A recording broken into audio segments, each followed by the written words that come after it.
اس کا دین ایک خاص قوم کی بہتری کے لیے تھا، آخرت کے لیے، دنیا کے لیے، اور ایک خاص معین وقت کا کے لیے تھا۔ پھر دوسرے نبی انبیاء تشریف لائے، دوسری کتابیں آ گئیں، دوسرے صاحب۔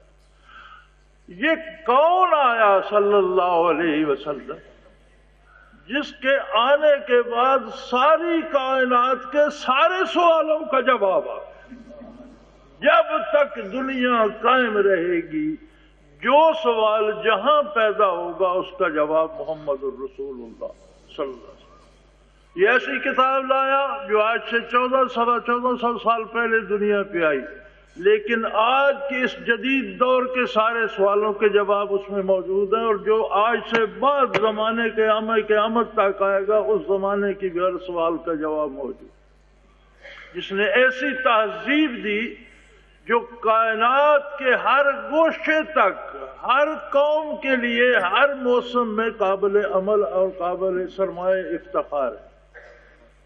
اس آیہ کریمہ میں آپ کی ذات ستودہ صفات کے بہت سے پہلو نمایاں کیے۔ اِنَّا أَرْسَلْنَاكَ، یہ پہلا لفظ ابتدائیہ بتاتا ہے کہ آپ ویسے ہی نہیں آئے، اللہ کریم نے آپ کو بھیجا۔ اِنَّا أَرْسَلْنَاكَ، آنے والے کی عزت ہوتی ہے بھیجنے والے کے نام سے۔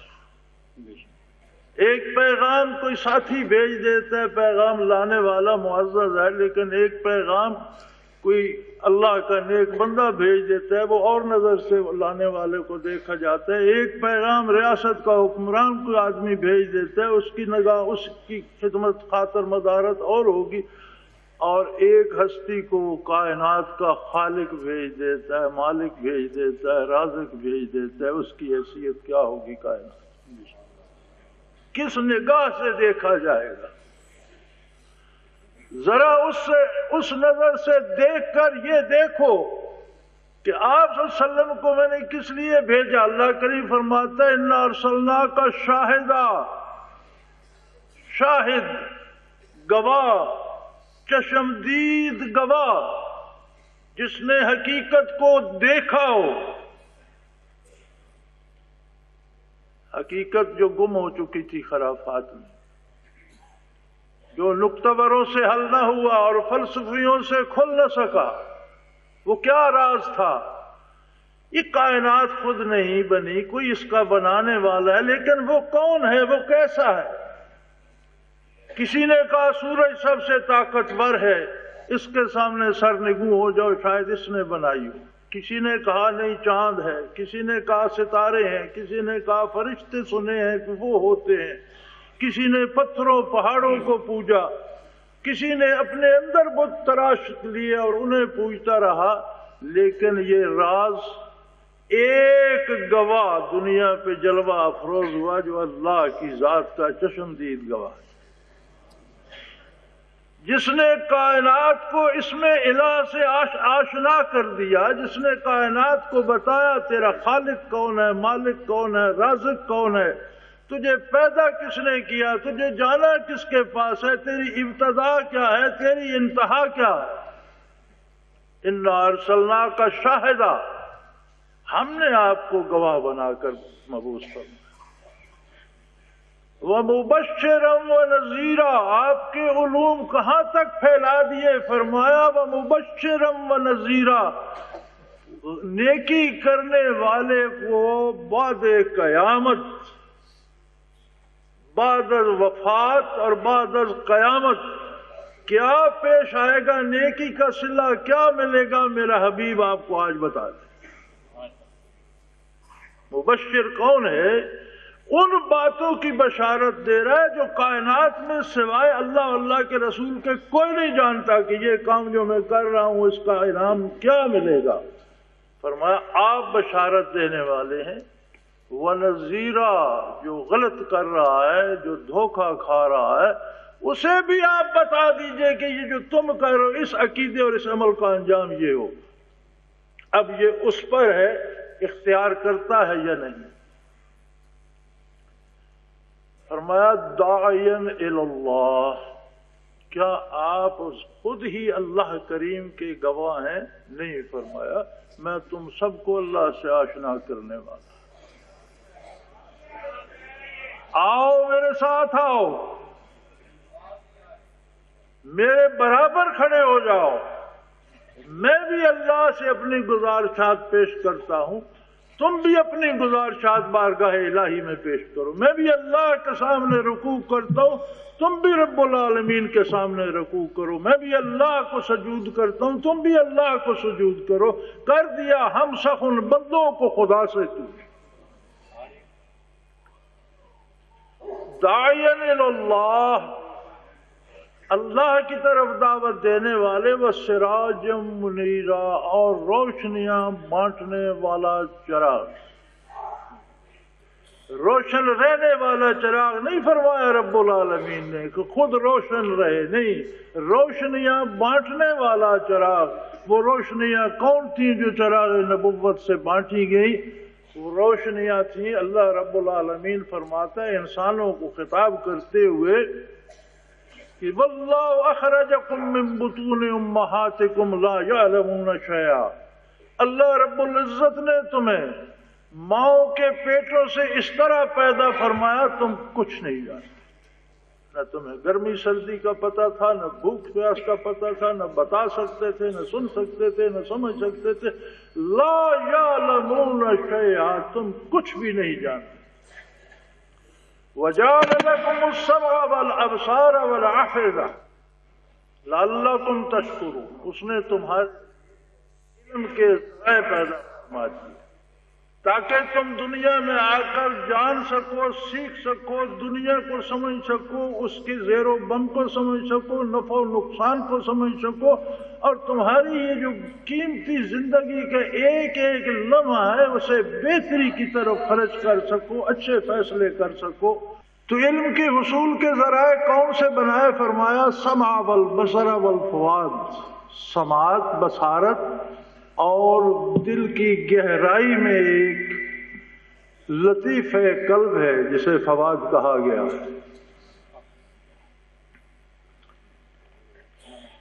سمع و بصارت کیا دیتے ہیں؟ سمع و بصارت وہ علوم دیتے ہیں جن سے ہم دنیا کی ضرورتوں کو سمجھتے ہیں، متعین کرتے ہیں، اور ان کے پورا کرنے کے ذرائع سمجھتے ہیں، اور پھر ایک طریقے عمل اپناتے ہیں اور اس کے ذریعے ان کو مکمل، ان کی تکمیل کرتے ہیں، ان کو پورا کرتے ہیں۔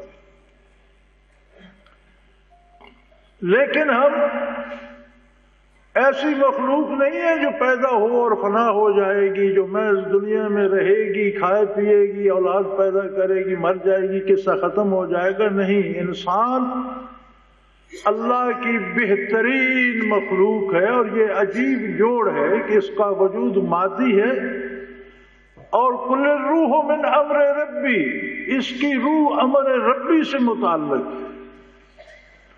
امر ربی وہ عالم ہے، عالم امر وہ عالم ہے جو عالم خلق سے بالا تر ہے۔ عالم خلق سارا فانی ہے، لیکن امر اللہ کریم کی صفت ہے، اور عالم امر باقی رہنا والا ہے، وہ اللہ کی صفت کا پرتو ہے، اللہ کے جلال کا پرتو ہے، وہ فانی نہیں ہے، خلق فانی ہے۔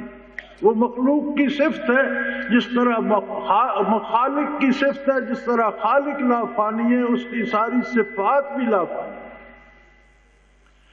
انسانی روح عالم امر سے ہے، اور ایسا جوڑ لگایا اس لطیف ترین چیز کو، اس ٹھوس مادے سے اللہ نے، کہ ان کا ساتھ ہمیشہ رہے گا۔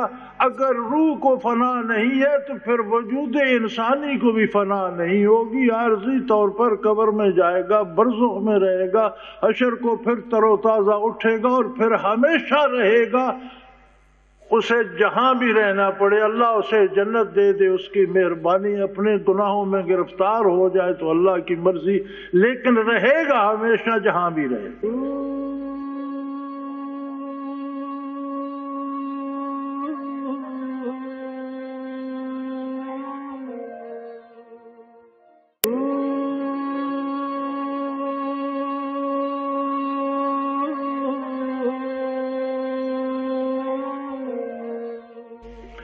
اب اگر اس عارضی وجود کو باقی رکھنے کے لیے دنیا کی چند سالہ زندگانی کے لیے ہمیں بے پناہ علوم کی ضرورت ہے اور بے پناہ وسائل کی ضرورت ہے اور بے پناہ شعور کی ضرورت ہے کہ ان وسائل کو جمع کیسے کیا جائے، ان کو خرچ کیسے، ان سے استفادہ کیسے کیا جائے اور ان کو اپنی زندگی میں یا اپنے بعد میں آنے والوں تک قائم کیسے رکھا جائے، کیا یہ سارا کچھ ہم نہیں کرتے؟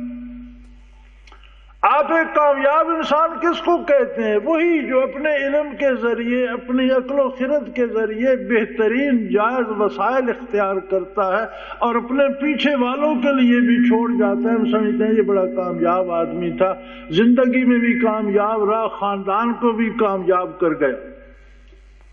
لیکن کیا ہماری ذمہ داری صرف اپنا وجود اور خاندان ہے یا ہمارے اندر روح بھی ہے؟ اس کی بھی ضروریات ہے، اس کے لیے بھی کوئی علم چاہیے، دانش چاہیے، شعور چاہیے جو متعین کرے کہ اس کو بھوک کس چیز کی لگتی ہے، پیاس کیسے لگتی ہے، یہ صحت مند کس سے رہتی ہے، بیمار کس سے ہوتی ہے، کیونکہ دائمی زندگی کا مدار جو ہے وہ روح کے ساتھ ہے۔ اب اس کا علم کہاں سے آئے؟ فرمایا سراجم منیرا، ہم نے آپ کو روشنیاں بکھیرنے والا چراغ، تقسیم کرنے والا، بانٹنے والا، یعنی ہر دل کو دل کی انتہائی گہرائی میں جو وہ لطیفہ ربانی ہے اسے روشن کرنے والا ہم نے آپ کو بنایا۔ آپ صلی اللہ علیہ وسلم سے وہ روشنیاں کیسے بٹی اور کس انداز سے بٹی؟ کیا بابرکت وجود مسعود عالی تھا کہ بعثت عالی کے بعد جو شخص، مرد عورت، بچہ بوڑھا، عالم جاہل، امیر مفلس، بادشاہ فقیر، ایمان کی جس کی نظر حضور پر پڑ گئی یا حضور اکرم صلی اللہ علیہ وسلم کی نظر اس پر پڑ گئی وہ صحابی ہو گئے۔ صحابیت کیا ہے؟ اصطلاحاً تو صحبت کا مفہوم یہ ہے کہ آپ کی محفل میں جسے حاضری نصیب ہو گئی صحابی ہو گیا، صحبت یافتہ۔ لیکن صحابیت ایک شرعی منصب ہے۔ آج کے اس گئے گزرے دور میں بھی ہم اتنا تو سمجھتے ہیں کہ کوئی ولی اللہ ہے تو وہ اللہ کا دوست ہے، اللہ کے قریب ہے، اللہ کا اس پر بہت کرم ہے، اسے اللہ کے قرب کے منازل حاصل ہیں، ہم اسے ولی اللہ سمجھتے ہیں۔ اگر یہ ساری کائنات جتنے لوگ بستے ہیں یا جتنے بسیں گے یا جتنے گزر چکے ہیں سارے ولی ہو جائیں، ان کے سارے مراتب جمع کیے جائیں تو تبع تابعین کی خاک پاک کو پہنچیں گے۔ بڑے بڑے لوگوں نے مجاہدے کیے، عمریں بسر کی، راتیں بسر کی، چلے لگائے، اللہ کی کتابیں حفظ کی، اللہ کے نام کا رات دن ذکر کیا۔ یہ تو مفت میں تو یہ نعمتیں نہیں ملتی، لیکن اب سب کی ولایت کو جمع کر کے ہم ایک مینار بناتے چلے جائیں تو یہ تبع تابعین کے قدموں کو جا کر چھوئے گا، وہاں سے منازل تبع تابعین کے شروع ہوں گے۔ جہاں ان کے منازل ختم ہوں گے وہاں سے تابعین کے شروع ہوں گے، جہاں تابعین کے ختم ہوں گے وہاں جا کر صحابہ کے منازل کی ابتدا ہوگی۔ اب کون کہاں تک پہنچا وہ ہم نہیں جانتے۔ صحابی بننے کے لیے کتنی محنت کی ضرورت تھی؟ وہ کسی نے کہا تھا منسی پارے دل می فروشم، میں دل کے ٹکڑے بیچ رہا ہوں، دل کے ٹکڑے بیچنا چاہتا ہوں، کوئی لینا، کوئی گاہک، کوئی خریدار، بے گفتہ قیمتش۔ کسی نے پوچھا نعرے لگا رہے ہو، بیچ رہے ہو، قیمت بھی تو بتاؤ کیا لوگے؟ بے گفتہ قیمتش گفتم نگاہ۔ میں نے عرض کیا کہ ایک نگاہ بہت قیمتی دولت ہے پر ایک نگاہ پہ نچھاور کر دوں گا۔ بے گفتہ کم ترش گفتم کے گاہ۔ اس نے کہا مانگا مول کب ملتا ہے، کچھ قیمت کم زیادہ کرو، کچھ گھٹاؤ۔ تو میں نے کہا زندگی میں ایک نگاہ سے یہ سودا تھا وہاں کے زندگی میں ایک نگاہ نصیب ہو گئی محمد الرسول اللہ کی، یا آدمی کی اپنی نگاہ حضور کے وجود باوجود پر پڑ گئی تو وہ صحابی ہو گیا، سارے منازل طے ہو گئے، سارے وجود کا ذرا ذرا روشن ہو گیا، دل کی کوٹھڑی میں تجلیات باری آ گئی اور وجود کے سیل ذاکر ہو گئے۔ ایک آدمی کے وجود میں آج کی سائنس کہتی ہے ہر بندے کے وجود میں 10 کھرب سیل ہیں، ہر بندے کے وجود میں 10 کھرب سیل ہے، 6 ارب آبادی ہے پوری دنیا کی انسانوں کی، اور 10 کھرب سیل ہیں ہر وجود میں۔ کوئی چھوٹا وجود ہے تو سیل چھوٹے ہیں، کوئی بڑا وجود ہے تو سیل بڑے ہیں، لیکن ہر انسان کے 10 کھرب سیل ہیں۔ جب یہ دل آباد ہوتا ہے تو یہ دھڑکتا ایک بار ہے اور وجود سے 10 کھرب بار اللہ کا نام نکلتا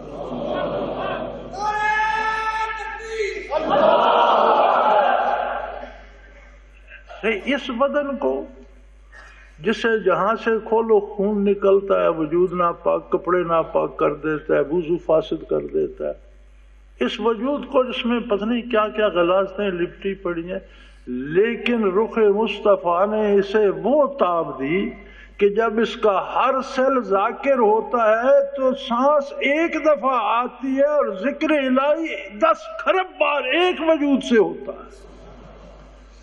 سراجم منیرہ، یہ کس کی روشنیاں ہیں؟ اسی سراج منیر کی، محمد الرسول اللہ صلی اللہ علیہ وسلم کی، اور کب تک رہیں گی؟ جب تک معمور عالم قائم ہے تب تک بھی رہیں گی، یہ دنیا ختم ہو جائے گی وہ تب بھی رہیں گی، اور اللہ کی جنت میں پہنچ کر اور بڑھتی رہیں گی، کم نہیں ہوگی۔